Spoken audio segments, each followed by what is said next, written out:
আপন মানুষ যখন দূরে সরে যায় মন ছোট করবেন না, হতাশ হবেন না, আল্লাহর উপরে ভরসা রাখেন।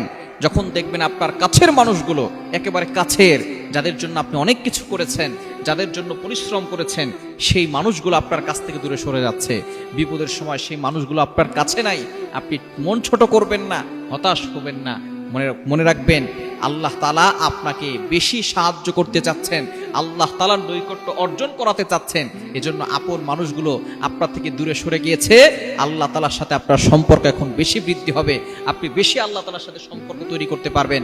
আল্লাহ তাআলা আপনাকে সরাসরি সাহায্য করার জন্য আল্লাহ তাআলা আপনাকে প্রস্তুত করাচ্ছেন। আপন মানুষ যদি দূরে সরে যায়, তখন আপনি আল্লাহর কথা স্মরণ করবেন, আল্লাহর ইবাদত করবেন, সব সময় আল্লাহর ইবাদত করবেন। এই আল্লাহ আপনার কবরেও থাকবে, আল্লাহ আপনার হাসরের ময়দানে থাকবে, জান্নাত পর্যন্ত থাকবে। এজন্য দুনিয়া নিয়ে বেশি চিন্তিত হবেন না, আপনি আখিরাত নিয়ে চিন্তিত হন, আল্লাহর প্রশংসা করুন, আল্লাহর ইবাদত